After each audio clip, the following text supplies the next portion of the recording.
The sickening crack of my boss's knuckles was the only sound in the conference room as 20 pairs of eyes avoided making contact with his. Everyone knew what was coming. Another impossible deadline. Another weekend sacrificed at the altar of corporate ambition. But this time, I wasn't going to be the sacrificial lamb. This time, I had a plan that would change everything at Pinnacle Solutions forever. Don't leave until it's done. 5 words that would ultimately be Howard Palmer's undoing. My name is Victoria Chen, Tori to my friends, though I had fewer of those with each passing month at Pinnacle. 3 years into what was supposed to be my dream job as a financial analyst, and I was drowning in a nightmare of 80-hour work weeks, micromanagement, and the special kind of psychological warfare that only corporate America seems to perfect. I still remember my first day at Pinnacle Solutions, walking through those gleaming glass doors with my brand new blazer and a smile that hadn't yet been beaten down by cynicism. The building itself was a monument to modern architecture, 60 floors of steel and glass reaching toward the sky like some corporate Tower of Babel. Everyone wanted to work at Pinnacle. It was the golden ticket, the promise of prestige and bonuses that could pay off student loans before you hit 35. What they didn't tell you in the recruitment brochures was that Pinnacle Solutions specialized in extracting every ounce of life from its employees before discarding them like empty husks. And Howard Palmer. He was the worst of them all. Senior VP of our division and a man who measured his own worth by how many subordinates he could reduce to tears in a single day. His thinning hair was always impeccably styled, his suits always Italian, and his manner always just a few degrees shy of sociopathic. The Anderson account needs to be completely restructured by Monday morning, Howard announced, leaning back in his ergonomic chair at the head of the conference table. Their CFO called this morning. They're not happy with our initial proposal. It was 4:30 p.m. on Friday. The Anderson account was our biggest client, a multinational corporation with financial tendrils that would take weeks to properly analyze and restructure. But sir, Ryan from the tax team ventured.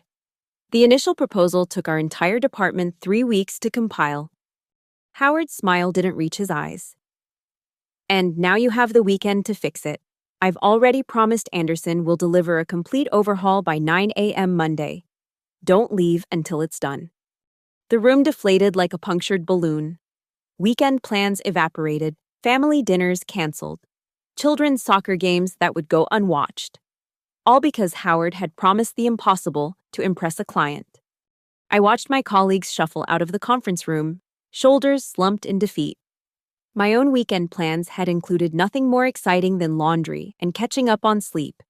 But the principle of the thing made my blood boil. This wasn't the first time, nor would it be the last. Howard's emergencies were a regular feature of life at Pinnacle. As I gathered my notes, Howard stopped by my chair. Tori, I expect you to take point on this. Your work on the Jacobson restructuring was adequate. Show me you deserve that promotion you've been angling for. And there it was. The carrot dangled just out of reach. The promotion I'd been promised for 18 months now, always contingent on just one more extraordinary effort, one more personal sacrifice.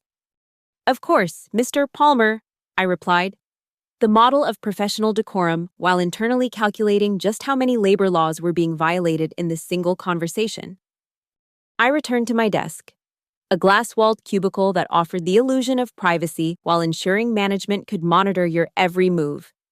My colleagues were already frantically pulling files, making calls, canceling dinner reservations. The resignation on their faces was heartbreaking. This was simply how things were at Pinnacle. And we had all accepted it. But something in me had finally snapped. 3 years of missed holidays, of urgent weekend work, of Howard taking credit for my ideas while blaming me for his mistakes. 3 years of watching talented people burn out and leave, only to be replaced by fresh-faced graduates who hadn't yet learned what they were sacrificing. I opened my laptop and began a new document. Not for the Anderson account, no, this was something else entirely. This was the beginning of my revenge. The plan came to me fully formed, like it had been waiting in the recesses of my mind for months. Howard had said, "Don't leave until it's done." So I wouldn't. I would stay. For as long as it took. and I would document every single minute. Hey, planning your approach? Ryan asked, stopping by my desk with dark circles already forming under his eyes. I minimized my document. Something like that. How are you handling the tax implications? We chatted briefly about the project, but my mind was elsewhere, meticulously plotting each step of what was to come.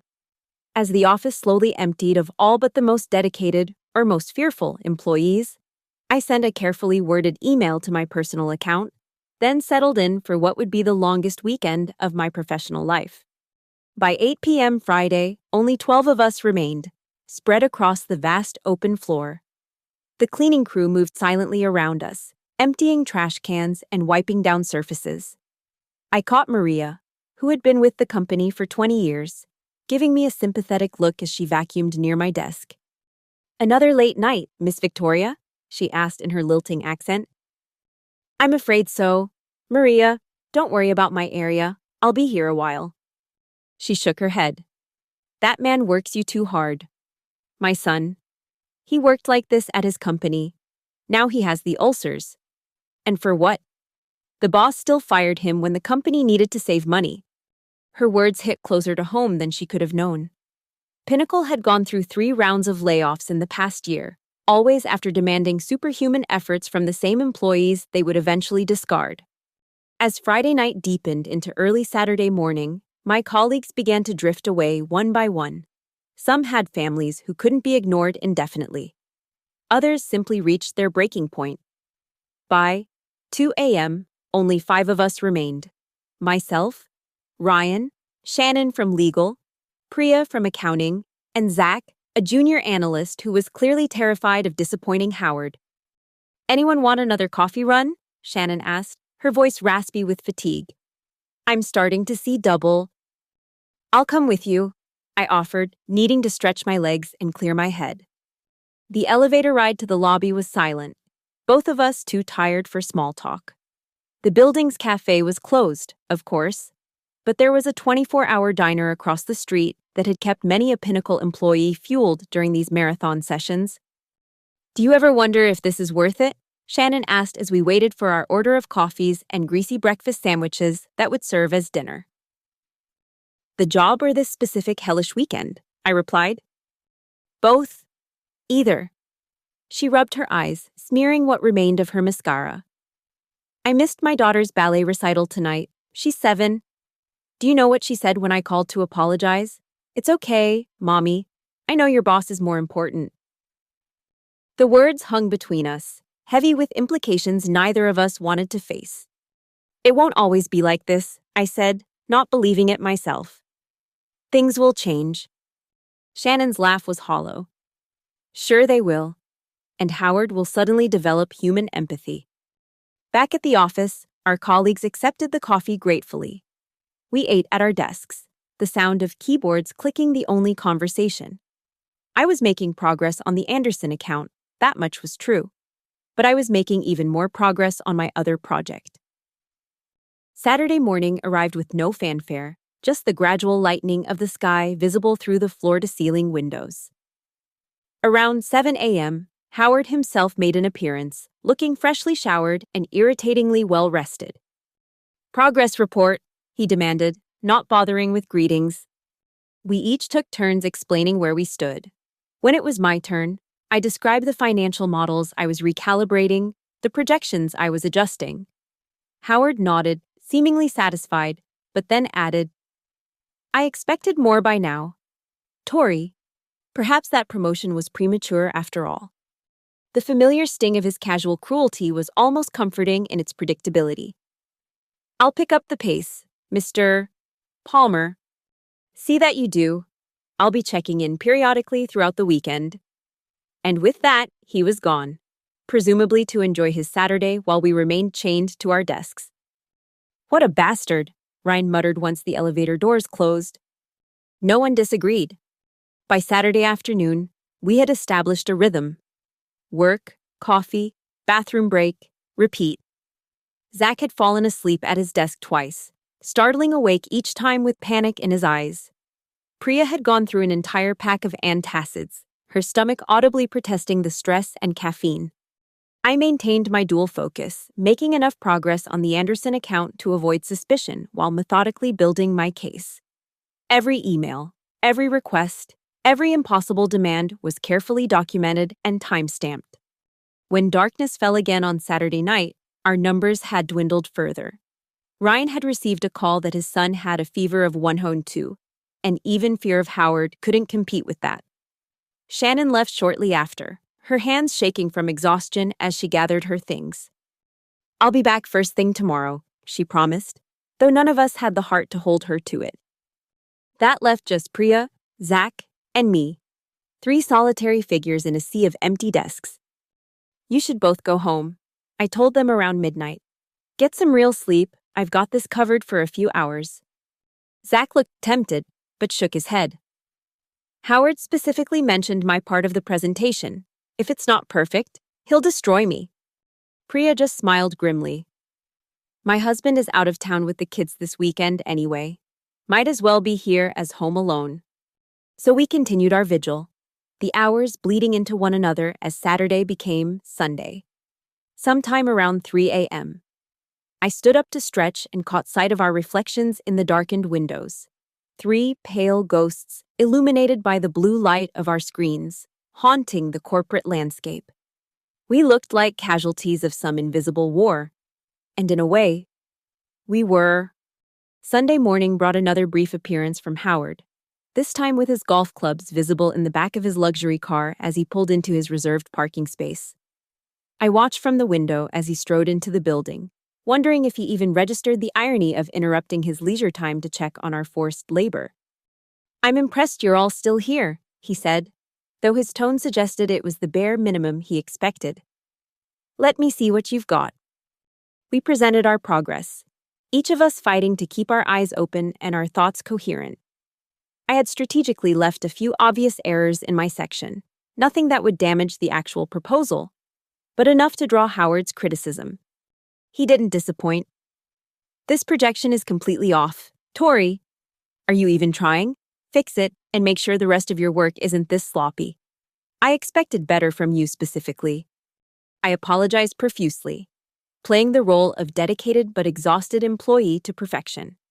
Howard basked in the opportunity to assert his dominance, completely unaware that every word was being recorded in my growing document. After he left, Zach finally reached his breaking point.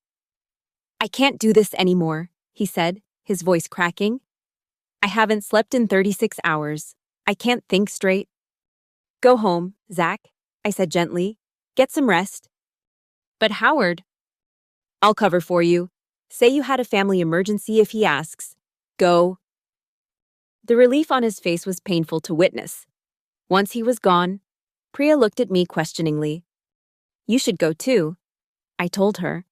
"There's no reason for all of us to suffer through this." She hesitated. "What about you?" I gestured to my screen. "I'm in the zone now. Besides, someone needs to be here when Howard inevitably checks in again." After she left, the office took on an almost liminal quality, not quite real, suspended between one workday and the next. I was alone on the entire floor, the only sound the soft hum of the climate control system and my own typing. I took a moment to walk around, stretching my legs and surveying the empty workspace. The personal items on each desk told their own stories: family photos, motivational quotes, half-dead plants that had gone too long without water. All these lives put on hold for Pinnacle Solutions and Howard Palmer's ambitions. Returning to my desk, I redoubled my efforts on both projects. The Anderson proposal was coming together despite the impossible timeline. My other document was now over 30 pages long, meticulously detailing every aspect of this weekend and the dozens that had preceded it. Sunday afternoon blurred into evening. My colleagues began to trickle back in, shamefaced and apologetic for their brief respites. I assured them all was well, that progress had continued in their absence. Howard made another appearance, this time smelling faintly of scotch, his criticism more pointed but less coherent. By Sunday night, we were all delirious with exhaustion. The proposal was nearly complete. Not our best work, certainly, but functional given the constraints. Under normal circumstances, I would have felt a sense of accomplishment. Instead, I felt nothing but cold determination. We should all try to get a few hours of sleep before the presentation tomorrow. Shannon suggested around midnight. Go home, shower, change, and be back by 7 a.m. to do final preparations. It was a sensible suggestion. Everyone agreed, gathering their belongings with the slow movements of the truly exhausted. Everyone except me. I have a few more tweaks to make, I said. You all go ahead. Tori, you've been here the entire weekend. Priya pointed out. You need rest more than any of us. I waved away her concern. I'll take a nap on the break room couch if I need to. Don't worry about me. Reluctantly, they left. And once again, I was alone in the vast emptiness of Pinnacle Solutions' 43rd floor. Alone with my exhaustion, my anger, and my plan. The night passed in a strange haze. I finished my work on the Anderson proposal around 2 a.m., then turned my full attention to my documentation. Page after page of evidence, of patterns, of clear labor violations and psychological abuse. Emails from Howard time-stamped at all hours, impossible deadlines, thinly veiled threats about job security. The promotion dangled and withdrawn countless times, the credit stolen, the blame deflected. I added the final touches as dawn broke over the city skyline. 72 hours since Howard had uttered those fateful words, "Don't leave until it's done." Well, now it was done. Both projects were complete. I saved my files, backed them up, and then closed my eyes for the first time in 3 days, allowing myself 20 minutes of sleep before the workday officially began. My colleagues returned at 7 a.m. as planned, bringing me a fresh coffee and a bagel I couldn't stomach. They looked marginally better after a few hours of sleep, though still ragged around the edges. We made our final preparations for the 9 a.m. presentation, printing handouts and polishing slides. Howard arrived at 8:30, immaculate in a new suit, not a hair out of place. The contrast between his appearance and ours couldn't have been more stark. We were rumpled, bloodshot, running on fumes and determination. Ready to dazzle Anderson? He asked with the confident smile of a man who had spent his weekend on a golf course while others did his work. Everything's prepared, Mr. Palmer, I confirmed. The team has done exceptional work under the circumstances. He narrowed his eyes at my phrasing but said nothing. The Anderson executives arrived precisely at 9 a.m., 5 men and 3 women in expensive suits, all looking refreshed and ready to critique our work. We gathered in the largest conference room, the morning sun streaming through the windows, highlighting the dark circles under our eyes. Howard took center stage, naturally. Ladies and gentlemen, thank you for giving us the opportunity to revisit our proposal. My team has worked tirelessly to address your concerns and create a comprehensive restructuring plan that we believe will exceed your expectations. My team, as if he had contributed a single slide, a single calculation. The presentation began, each of us taking our turn to explain our sections. Despite our exhaustion, we were professionals. The material was solid, our delivery competent if not inspired. The Anderson executives asked tough questions, but we had anticipated most of them. When it was my turn, I noticed Howard watching me carefully, clearly expecting me to falter after my sloppy work the day before. Instead, I delivered a flawless explanation of the financial projections, answering queries with precision and insight. The surprise on his face was almost worth the 72 hours of hell. By 11 a.m., the presentation was complete. The Anderson CFO nodded appreciatively. This is much more aligned with what we were looking for. I'm impressed you were able to make such comprehensive changes in such a short time frame. Howard beamed. At Pinnacle Solutions, we pride ourselves on going above and beyond for our clients. No challenge is too great for my team. The meeting concluded with handshakes all around. As the Anderson executives filed out, Howard was already planning the celebratory happy hour for himself and the higher-ups, of course, not for those of us who had actually done the work. Nice job, everyone, he said magnanimously once the clients were gone. Especially you, Tori. You pulled it together after all. Thank you, Mr. Palmer, I replied, my voice steady despite my exhaustion. Would it be possible to speak with you privately for a moment? He checked his watch. Make it quick. I have a lunch with the board in 30 minutes. We moved to his corner office, a space 3 times the size of our cubicles, with views of the city in 2 directions. He settled behind his massive desk, not bothering to offer me a seat. What is it? If this is about the promotion again, I've told you. It's not about the promotion, I interrupted, something I had never dared to do before. It's about this. I placed a printed copy of my document on his desk, all 78 pages of it. Howard frowned. What's this? Documentation of the past 72 hours, as well as similar incidents over the past 3 years, times, dates, witnesses, emails, voice recordings from meetings, evidence of systematic labor violations, hostile work environment, and constructive dismissal practices.